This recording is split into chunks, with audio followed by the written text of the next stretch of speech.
너희는 여호와를 만날 만한 때에 찾으라. 가까이 계실 때 그를 부르라. 악인은 그의 길을, 불의한 자는 그의 생각을 버리고 여호와께로 돌아오라. 그리하면 그가 긍휼히 여기시리라. 우리 하나님께로 돌아오라. 그가 너그럽게 용서하시리라. 이는 내 생각이 너희의 생각과 다르며 내 길은 너희의 길과 다름이니라. 여호와의 말씀이니라. 이는 하늘이 땅보다 높음같이 내 길은 너희의 길보다 높으며 내 생각은 너희의 생각보다 높음이니라. 이는 비와 눈이 하늘로부터 내려서 그리로 되돌아가지 아니하고 땅을 적셔서 소출이 나게 하며 싹이 나게 하여 파종하는 자에게는 종자를 주며 먹는 자에게는 양식을 줌과 같이 내 입에서 나가는 말도 이와 같이 헛되이 내게로 되돌아오지 아니하고 나의 기뻐하는 뜻을 이루며 내가 보낸 일에 형통함이니라. 너희는 기쁨으로 나아가며 평안히 인도함을 받을 것이요 산들과 언덕들이 너희 앞에서 노래를 바라고 들의 모든 나무가 손뼉을 칠 것이며 잣나무는 가시나무를 대신하여 나며 화석류는 찔레를 대신하여 날 것이라. 이것이 여호와의 기념이 되며 영영한 표징이 되어 끊어지지 아니하리라. 오늘은 이사야 55장 6절에서 13절의 말씀을 가지고 목마른 인생들을 위한 하나님의 초청이라는 제목으로 말씀을 나누고자 합니다. 우리는 여러 종류의 초청장을 받습니다. 결혼식 초청을 비롯해서 각종 행사에 대한 초청, 졸업식, 위임식, 헌담식 등의 학교나 교회 행사의 초청은 물론 음악회나 전람회 초청장도 있습니다. 그런데 그 초청장을 받고 갈 것인가 말 것인가는 초청받은 쪽에서 결심하고 결단하는 겁니다. 이사야 55장은 유명한 초청장이에요. 이사야는 하나님의 구원의 약속과 그 확실성, 회개의 필요성을 설파함과 함께 적극적으로 죄인들을 하나님 나라 잔치에 초청하고 있습니다. 그런데 만약에 초청에 응하지 않는다면 하나님의 잔치가 나와는 무관하게 될 것입니다. 결국 기독교는 하나님의 초청장에 결단을 내리고 하나님께로 나아가는 것입니다. 물론 그 결단도 말씀과 성령의 도우심으로 가능합니다. 그렇지만 우리 자신이 하나님의 위대한 초청을 받고 구체적 발걸음을 옮기려는 노력이 필요합니다. 그래서 오늘은 하나님의 초청에 대한 응답으로서 신앙의 결단을 살펴보려고 합니다. 여러분, 하나님은 인생과 다른 분이십니다. 그분은 자기 말에 절대로 신실하신 분입니다. 그분은 헛된 말을 하지 않으시고 오직 진실한 말만 하십니다. 자기가 하신 말씀에 대해서는 그것이 무엇이든지 반드시 지키십니다. 특별히 하나님의 인생과 달리 당신이 말씀하는 것에 대해서 얼마든지 지키실 수 있는 능력을 가지신 분이에요. 인생은 약속을 하고 그걸 지킬 마음이 있어도 지킬 능력이 없어서 지키지 못하는 경우가 많이 있습니다. 그러나 하나님은 천지를 말씀으로 지으신 전능자이십니다. 그러므로 그가 말씀하신 것은 다 지키실 수가 있습니다. 그분이 말씀하시기를 누구든지 그리스도를 믿고 영접하기만 하면 죄를 사하고 구원하시겠다고 하셨습니다. 그런즉 인생에게 구원을 위해 요구되는 것은 오직 하나님의 약속에 대한 믿음과 하나님의 초청에 대한 순복하는 결단뿐입니다. 자, 첫째, 우리 영혼의 문제는 모든 인생사 가운데 최우선적으로 해결해야 할 문제입니다. 자, 6절에 보면 너희는 여호와를 만날 만한 때에 찾아 가까이 계실 때 그를 부르라 말씀하고 있습니다. 여기서 여호와를 만날 만한 때, 가까이 계실 때란 하나님께서 구원으로 초청하고 계시는 그 순간을 말합니다. 또 이 말씀은 하나님의 구원의 초청은 언제나 계속되는 것이 아니라 언젠가 중단될 것을 보여주는 겁니다. 자, 그렇습니다. 하나님의 구원의 초청은 무한정 계속되는 것이 아닙니다. 하나님께서 구원의 문을 열고 초청하는 시간은 정해져 있어요. 이 초청의 시간이 지나면 구원의 문은 닫히게 되고 그 이후에는 구원으로 들어가고 싶어도 들어갈 수가 없어요. 그러므로 아직 구원의 문이 열려 있을 때, 곧 하나님께서 구원으로 초청하고 있을 때 주저하지 말고 그 초청에 응해야 됩니다. 이때를 놓치는 사람은 영원한 후회에 빠지게 됩니다. 만약 하나님의 구원의 초청이 언제 종료될 것인지를 안다면 내내 다른 일을 하다가 구원의 초청이 종료되기 직전에 초청에 응답하면 될 것입니다. 그런데 안타깝게도 하나님의 이 구원의 초청이 종료되는 그 시점은 알려지지 않았습니다. 그때는 하나님의 주권에 속한 것입니다. 하나님께서 오늘이라도 구원의 문을 닫으실 수가 있습니다. 그러므로 구원의 초청 앞에서는 절대로 여유를 부려서는 안 됩니다. 바로 지금 마지막 순간이라는 자세로 하나님의 구원의 초청에 즉각적으로 반응해야 됩니다. 바울은 고린도후서 6장 2절에 보면 보라 지금은 은혜 받을 만한 때요 보라 지금은 구원의 날이로다 했습니다. 그렇습니다. 지금이 바로 구원의 기회입니다. 이 순간이 지나면 구원의 기회는 영영 사라질 수가 있습니다. 흔히들 사람들에게는 인생에서 결정적인 기회가 3번 온다고 합니다. 그리고 그 기회를 어떻게 활용하느냐에 따라서 그 사람의 일생이 달라진다고 합니다. 이는 그 기회의 선용이 얼마나 중요한지 잘 보여줍니다. 그런데 구원의 기회는 3번이 아니라 단 한 번밖에 오지 않을 수도 있다. 그러면 구원의 기회는 한 번 주어졌을 때 절대 놓쳐서는 안 됩니다. 구원의 초청에 응답하는 것을 뒤로 미뤄서는 안 돼요. 사람들이 구원의 필요성을 다 알고 있음에도 불구하고 구원의 초청에 즉각적으로 응답하지 않는 것은 그보다 우선적으로 해야 할 일이 있다고 생각하기 때문입니다.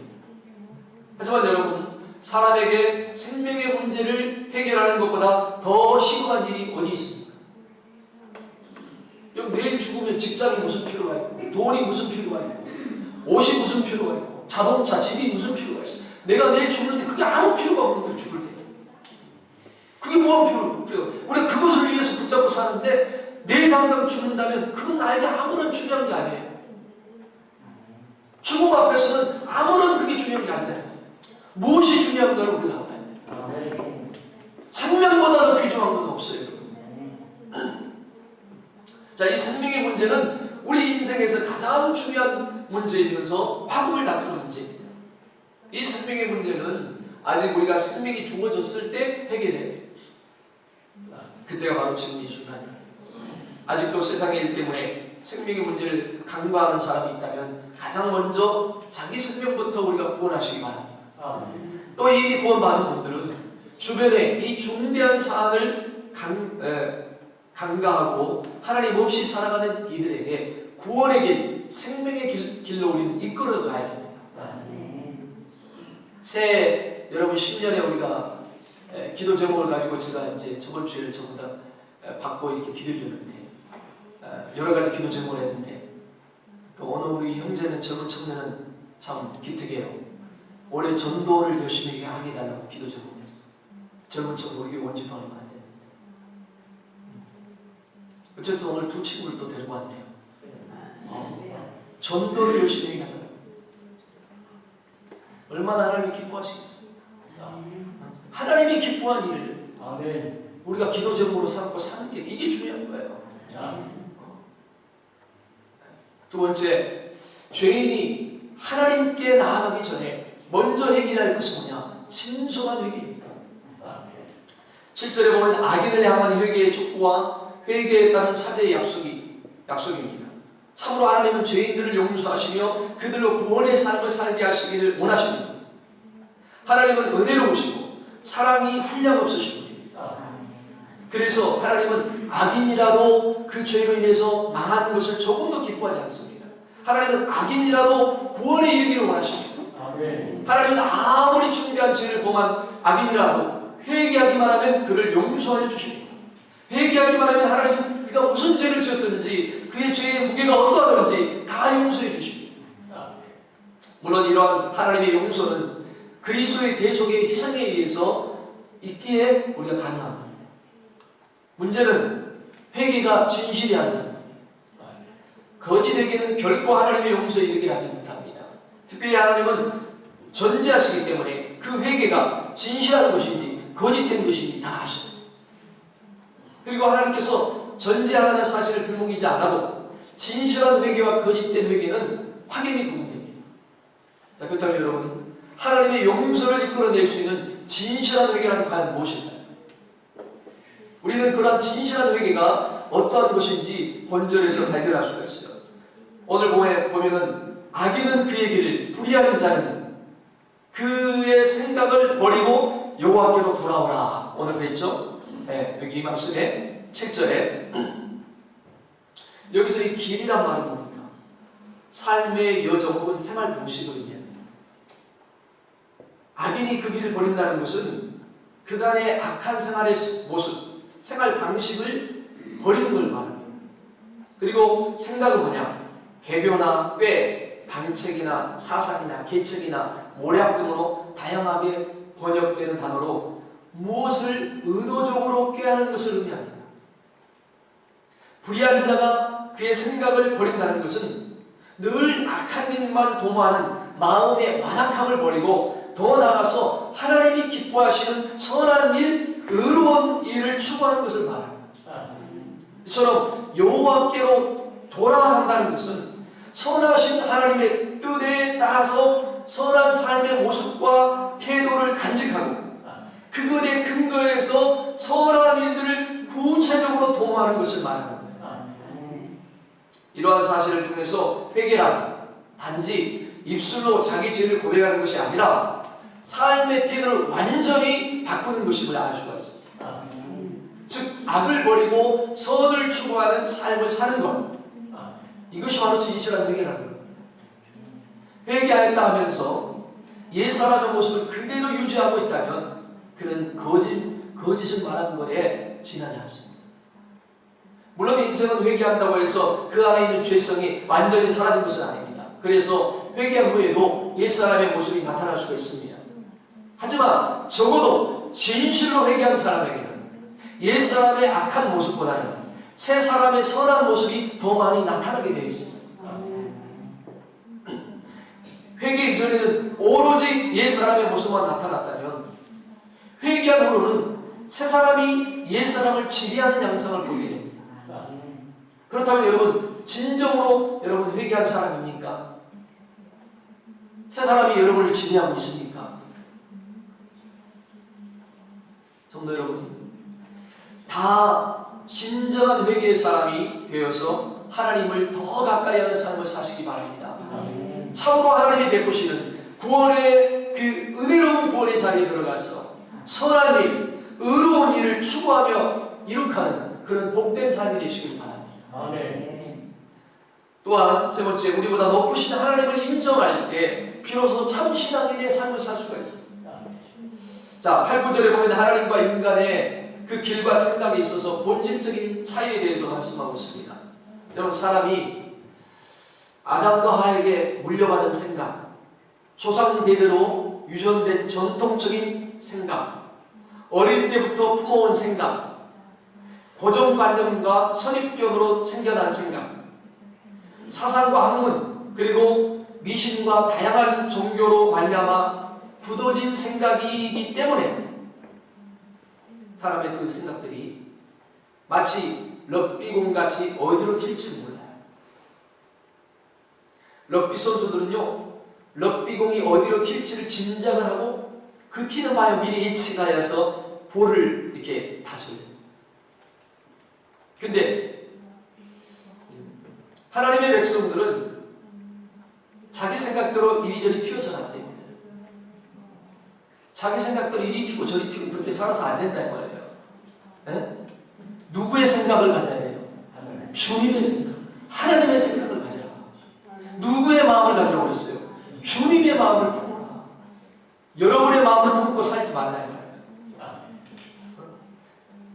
변화되지 않는 옛사람의 마음을 품지 말고 새 사람의 마음을 품어라. 새 사람을 입어라. 새 사람이 입어야 할 옷을 입어라. 예수 그리스도의 인격적인 옷을 입으라고 저번에 말씀드렸어요. 그래서 튈 때도 튀는 방향이 있어야 돼요. 질서가 있어야 돼요. 그래서 잘못된 생각을 바꾸지 않으면 안 됩니다. 여러분, 우리가 불의한 생각을 바꿔야 됩니다. 우리 인간의 마음속에는 많은 생각을 가질 수가 있습니다. 우리 인간의 됨됨이와 그 인격의 됨됨이에 따라서 생각을 달리할 수가 있어요. 죄인은 죄악된 생각, 악인은 악한 생각, 나쁜 사람은 나쁜 생각, 모진 사람은 항상 모난 생각을 해요. 미련한 사람은 항상 미련한 생각을 하고, 어리석은 사람은 항상 어리석은 생각을 하고, 우둔한 사람은 항상 우둔한 생각을 해요. 남의 말하기를 좋아하는 사람은 항상 남에 대해서 나쁘게 말할 생각. 세상 사람들은 항상 세상에 대한 생각을 할 뿐입니다. 세상 사람들. 여러분들이 생각이 달라져야 돼요. 이 생각을 바꿔야 돼요. 생각이 부정적인 사람은 항상 그 삶이 고달픕니다. 그리고 죄악된 그 부정적이고 불평하고 이런 사람은 삶이 악하게 됩니다. 악한 거예요. 마음과 생각이 악하기 때문에 말이 그렇게 나오는 거예요.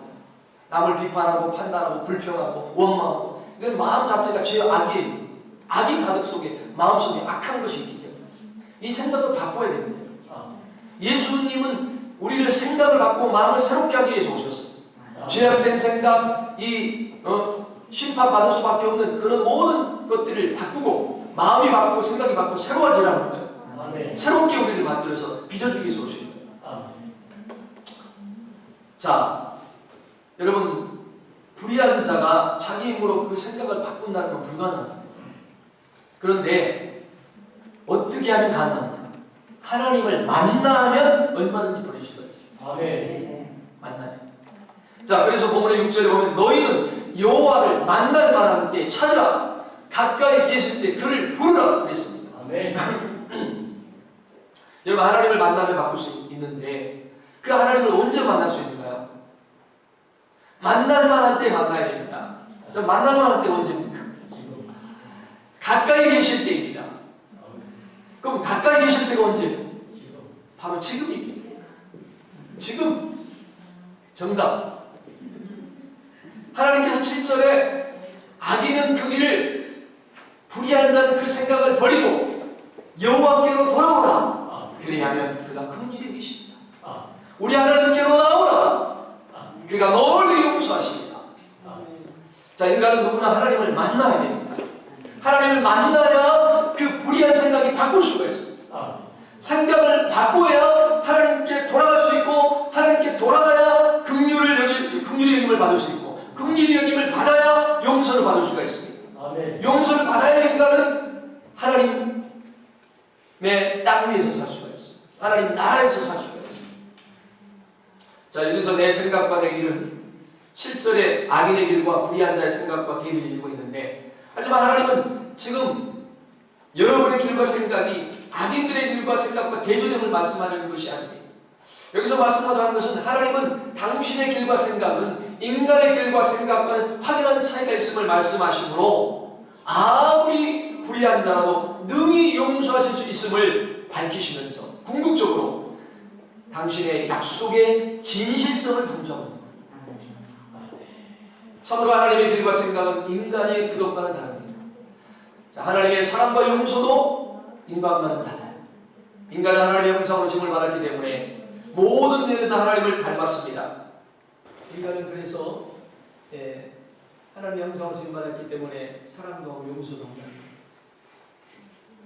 그런데 그러한 사랑이나 용서는 하나님의 거리는 절대로 미칩니다. 인간은 그저 하나님의 것을 흉내낼 수 있을 뿐이에요. 우리가 하나님과 인간 사이에 엄청난 차이가 존재해요. 이건 사랑과 용서의 측면에서만이 아닙니다. 모든 면에서 하나님과 인간 사이는 하늘과 땅의 높이만큼 차이가 존재해요. 우리 인간은 하나님의 성품, 또 행사, 계획 등 모든 면에서 흉내조차 제대로 우리가 낼 수가 없어요. 그런데 하나님은 창조주시고 인간은 그의 피조물이기 때문입니다. 우리는 정직하게 범사의 하나님과 인생의 이 본질적인 차이를 인정해야 해요. 본질적인 차이. 그럴 때 우리는 하나님 앞에 겸손히 무릎을 꿇을 수가 있습니다. 하늘보다 높으신 그분의 행사나 약속, 말씀에 대해서 피조물에 불과한 우리 인간의 길과 생각으로 우리가 함부로 판단하지 않을 수 있습니다. 하나님의 행사가 아무리 나쁘기 어려워도 그것이 궁극적으로 선한 것임을 인정하며 하나님의 약속이나 말씀이 이성적으로 따라볼 때 불합리한 것으로 여겨질지라도 그 진실성을 믿지 않을 수가 없습니다. 하나님이 말씀하신 대로 하면 좋은 결과가 이루어집니다. 할렐루야. 하나님 말씀 뭐라고 했어요? 오른밤을 치는 자에 뭐라고 그랬죠? 왼밤을 돌려도 돼요? 오리를 가자면 심리를 가라. 원수를 갚아라 하지 않고 원수를 용서하고 살아라. 하나님의 말씀은 우리가 이성적으로 따져볼 때 이건 불합리합니다. 그런데 그렇게 하라는 거예요. 그걸 그렇게 믿고 따르는 게 또 참 신앙입니다. 참된 신앙이란 하나님과 인생의 본질적인 차이를 겸손하게 인정하는 데서 비롯됩니다. 그러므로 여러분은 하나님의 하나님 되심, 그분의 지혜로우심, 진실하심, 능하심을 인정하며 사시기 바랍니다. 그래야 할 때 우리는 하나님이 행하시는 모든 일에 대해서 겸손함과 감사함으로 받으면서 하나님의 뜻을 더 온전히 깨달아 알 수 있게 됩니다. 그리고 우리가 연약하고 부족하며 어리석은 우리 자신의 지혜나 의지, 힘에 근거한 그런 초라하고 무력한 삶이 아닌 지존하신 하나님, 지혜로우신 하나님, 전능하신 하나님의 능력을 힘있는 삶, 참으로 복된 삶을 살게 될 줄로 믿습니다. 전적으로 하나님께 의지하고 사는 사람, 오직 그 말씀을 붙잡고 사는 사람. 여러분, 하나님의 말씀은 헛되이 소멸되지 않고 반드시 결실하며 그 뜻을 이룩합니다. 오늘 11절 이 말씀은 하나님의 입에서 나오는 모든 말씀은 헛되이 사라지지 않고 반드시 그 목적을 이루게 된다는 말씀입니다. 다시 말해서 하나님의 모든 말씀은 절대 거짓되지 아니하고 다 진실한 것이므로 반드시 성취된다는 거예요. 자, 하나님의 말씀은 그것이 무엇이든지 다 진실한 말씀입니다. 우리가 어떤 사람의 말이 진실하다는 사실을 어떻게 알 수가 있어요? 그것은 그 말대로 행하는 것을 보고 알 수가 있습니다. 어떤 사람의 말이 진실되다면 그는 그 말대로 행하기 마련입니다. 그러나 사람은 비록 거짓을 말하는 것이 아니지만 본의 아니게 자신의 말과 다르게 행하는 경우가 있습니다. 그것은 그가 자기 말대로 할 수 있는 능력이 없을 때, 물론 자기 능력 밖의 일을 하겠다고 말하고 하지 못하는 것도 거짓말을 말합니다.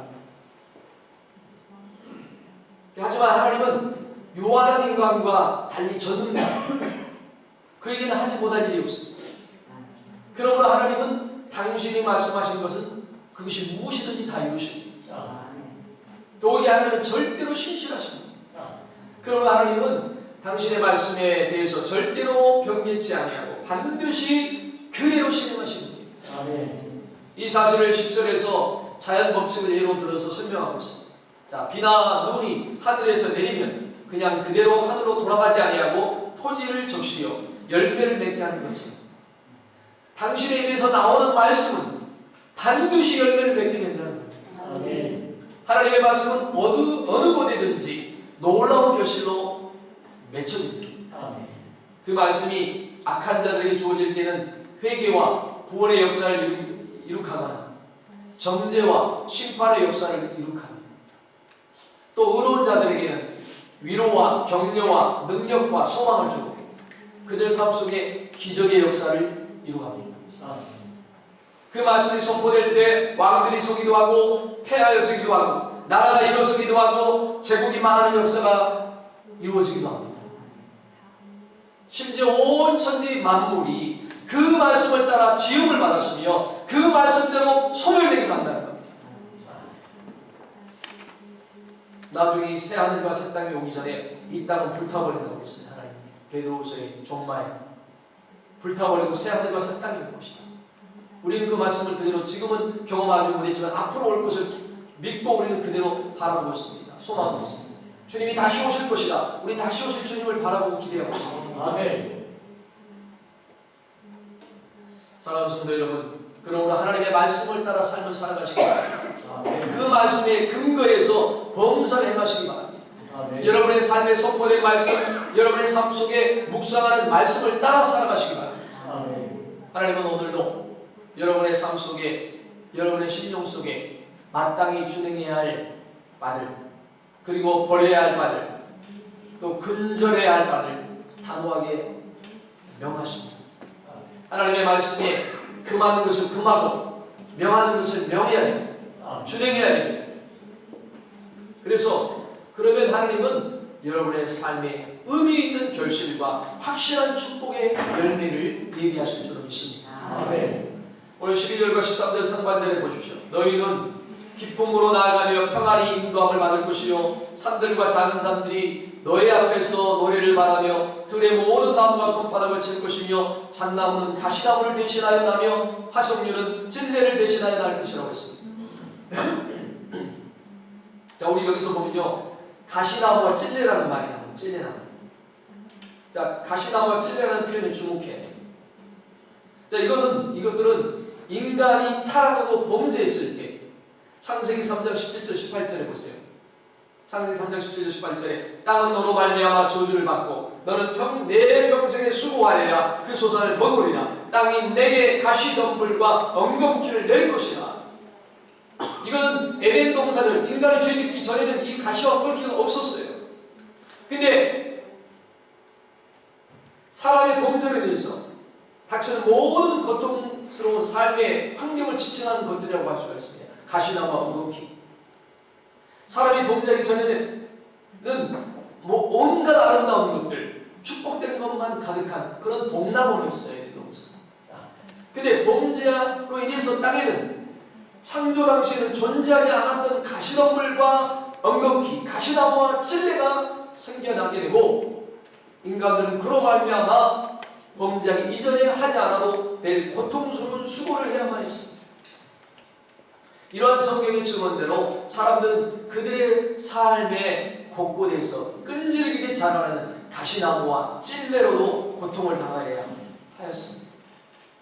그야말로 사람의 삶 속에서 찌르며 상처를 주는 고통스럽고 악한 것들이 곳곳에서 자라나게 되었습니다. 우리 마음에도 자라나고, 그래서 그 마음에 자라는 사람이 그걸 해결하지 못하면 다른 사람의 말로 가시를 주고 찔러갖고 고통을 주고 괴로움을 주고, 이것이 죄악으로 인해서 생긴 가시나무와 찔레입니다. 죄와 연관된 것.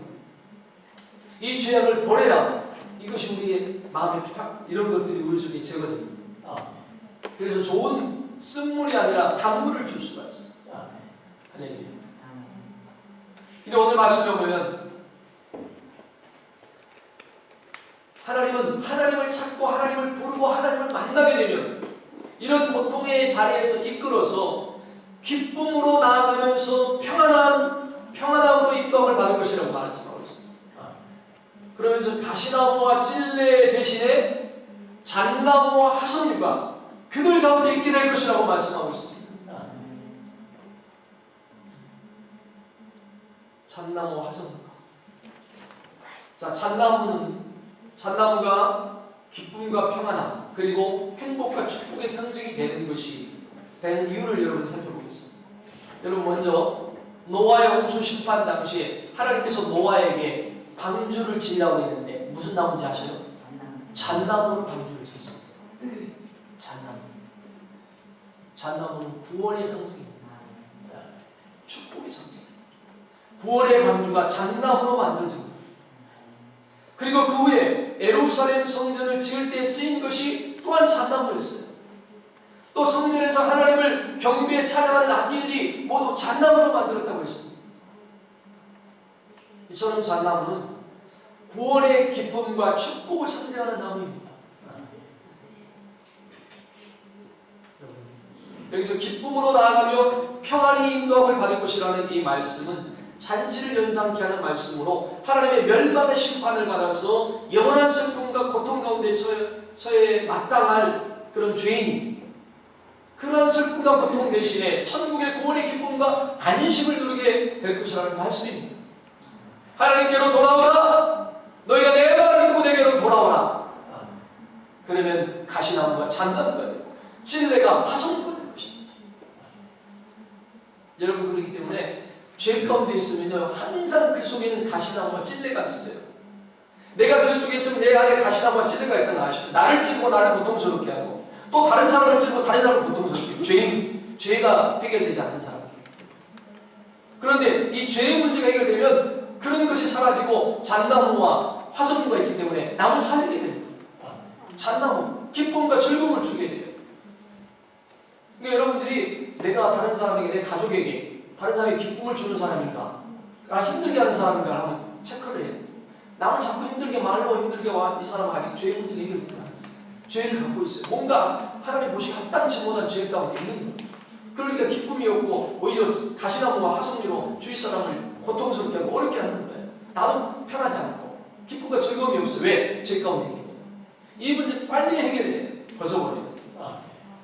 나부터 먼저 해결해야 돼. 항상 우리는 자꾸 다른 사람 바라보는데요, 자기는 더 심각한데 남의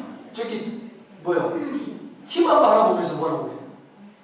대개 보면 불평불만을 보면 자기 심각한 특보가 있는데요, 막 남의 티를 바라보고 막 판단하고 비판해요. 자기에게 심각한 특보가 있다니까. 그런 사람들 대부분 보면 이걸 몰라서 깨닫지 못합니다. 여러분, 절대로 우리는 가시나무가 되서는 안 돼요. 찔레가 되서는 안 돼요. 이거 벗어버려요. 올해는 여러분, 내 속에 잣나무가 되고 화성류가 되어서 기쁨과 즐거움을 주고 남을 살리고 구원하는 그런 역사가 일어나기를 바랍니다. 아멘. 그러기 위해서 하나님께 돌아오라. 회개하라. 완전히 회개하고 주님 앞에 변화돼. 자, 그러면 이처럼 놀라운 변화의 역사, 복된 역사가 이루어지면 어떻게 해야 돼요? 첫째로, 여호와를 만나는 데 찾으라. 가까이 계실 때 그를 부르라 했어요. 하나님께서 사람들과 함께 하시기 위해서 이 세상에 인간의 몸을 입고 오셨어요. 임마누엘 예수 그리스도. 예수님은 임마누엘 오셨고요. 우리 함께하러 오신 거예요. 임마누엘, 내가 너와 함께하겠다. 예수님을 믿는 사람은, 내가 모신 사람은 주님과 함께하는 사람이에요. 죄의 문제가 해결돼야 이 예수님이 함께하죠. 죄 가운데 있으면 주님이 함께할 수가 없어요. 할렐루야. 지금이 바로 여호와 하나님을 만날 만한 때요, 가까이 계셔서 부르며 만날 만한 때요. 소경 바디메오가 예수님을 부르고 하나님을 만남으로 한순간에 그의 인생의 행복과 축복으로 반전된 것처럼 여러분의 삶에 가시나무가 자라던 곳에 기쁨과 축복에 잣나무가 무성하시기를 축원합니다. 아멘. 두 번째로, 악인은 그 길을 피한다는 그 생각을 버리고 여호와께로 돌아오라고 했습니다. 자, 여호와께로 돌아오라 이 말씀에 보면 하나님을 떠난 사람들을 두고 하는 말씀인 걸 알 수가 있어요. 넓게는 죄로 말미암아 하나님을 떠난 모든 사람을 말합니다. 하나님을 믿으면서도 교회를 떠나 사는 사람들이 있습니다. 그리고 교회를 떠나지 않고도 예수님을 떠난 사람들이 있습니다. 교회에 출석해서 예배는 드리지만 이미 마음은 하나님에게서 멀어진 사람들입니다. 하나님을 섬기면서도 제멋대로 생각하고 제멋대로 말하고 제멋대로 계획하고 살면서 자기가 원하는 대로 되지 않으면 하나님께서 함께하지 않으신다고 여기는 사람들이 있습니다. 바로 이러한 사람들이 오늘 말씀합니다. 악인은 그 길을 불의한 자는 그 생각을 버리고 여호와께로 돌아오라. 아멘. 말씀에서 그 길이란 방법을 말하는 것으로 너희가 사는 방법, 생각하는 방법, 행동하는 방법을 버리라는 거예요. 아멘. 불의한 자는 그 생각, 즉 사고방식을 버리라는 거예요. 예수 믿고 교회 출석하면서도 하나님의 방법대로 살지 않는다면 이미 그 사람은 하나님을 떠난 거예요. 교회 안에서도 하나님 떠난 크리스찬들이 얼마나 많은지 몰라요. 교회 안에 예배를 드리면서도 하나님 떠나 있는 사람들 많아요. 우리 교회는 좀 적은 것 같아요.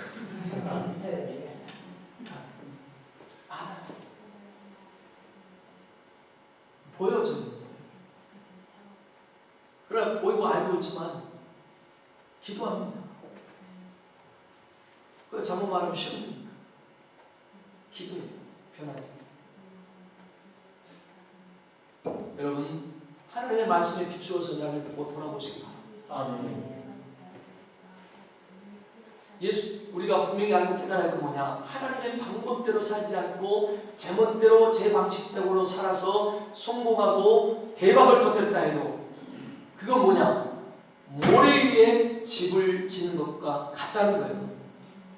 나는 잘 말씀대로 안 살고 내 마음대로 사는데 나는 잘 된다. 이거 위험한 거예요. 이건 모래 위에 집을 짓는 거예요. 자, 예수님께서 말씀합니다. 마태복음 7장 24절 27절 보세요. 그러므로 누구든지 나의 말을 듣고 행하는 자는 그 집을 반석 위에 지은 지혜로운 사람 같으니 비가 내리고 상수가 나고 바람이 불어 그 집에 부딪히되 무너지지 아니하나니 이는 주초를 반석 위에 놓은 연고요. 나의 말을 듣고 행치 아니하는 자는 그 집을 모래 위에 지은 어리석은 사람 같으니 비가 내리고 창수가 나고 바람이 불어 그 집에 부딪힘에 무너져 그 무너짐이 심합니다. 반석에 지은 집을 지은 자와 모래에 집을 지은 자의 두 사람을 비유합니다.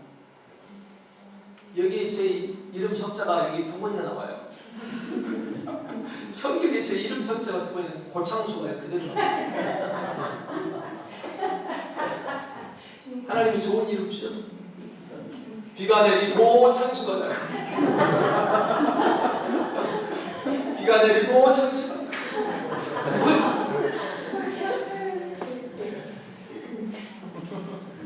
여러분 그것만 기억하지 마시고 오늘 반석의 집을 짓는 자 기억하십시오.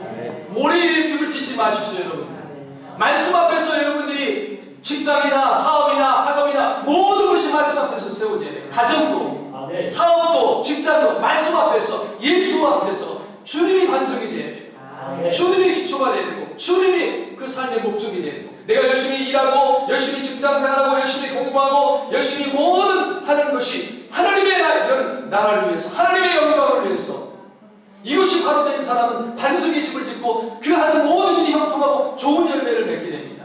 아무리 비바람이 쳐도 비가 내리고 창수가 나오고 무너지지 않는다 이 말이에요. 할렐루야. 이러한 축복의 삶이 되시기 바랍니다. 낮고 천한 육신의 생각을 버리고 높고 거룩하신 하나님의 생각, 성령의 생각으로 사는 그런 신앙생활, 여러분의 삶에 생명과 평안이 충만하기를 바랍니다. 자신의 생각보다 하나님의 생각과 뜻이 보다 높고 나은 것임을 인정하고 사는 사람들에게 하나님의 확실한 축복을 약속하십니다. 하늘에서 비나 눈이 내려서 그것이 다시 하늘로 올라가는 일이 없습니다. 땅에 적셔서 뿌리는 씨가 움이 나오고 꽃이 피게 하고 열매를 맺고 그 열매는 종자가 되고 양식이 되는 것처럼 하나님의 말씀도 그 뜻을 이루고 모든 일에 형통하게 하십니다. 여러분 형통하기를 원하십니까? 하나님의 뜻을 이루며 맡은 바 직분과 사명에 충성을 다하시기 바랍니다. 자신을 향한 하나님의 생각과 뜻을 깨닫고 자신에게 주어진 직분과 사명을 다하여 충성할 때 형통하게 되리라는 하나님의 축복이 약속되고 있습니다. 금년 한 해 동안에 여러분 내 생각과 내 뜻보다 하나님의 생각과 뜻에 따라 사는 그런 신앙생활 성도 여러분의 삶에 가시나무가 자라는 곳에 잣나무가 나는 축복이 충만하기를 축원합니다. 축원합니다. 기도하겠습니다. 하나님 아버지 감사합니다. 오늘 하나님의 우리에게 주신 이 말씀을 기억하게 하여 주시옵소서. 마음에 깊이 새기게 하여 주시옵소서. 너희는 여호와를 만나는 때에 찾으라. 가까이 계실 때 그를 부르라. 악인은 그 길을, 불의한 자는 그 생각을 버리고 여호와께로 돌아오라. 아멘. 그리하면 그가 긍휼히 여기시고 우리 하나님께로 나오라. 그가 널리 용서하시냐고 했습니다. 아멘. 하나님의 말씀에 내 생각은 너의 생각과 다르고 내 길은 너의 길과 다르다 말씀하셨습니다.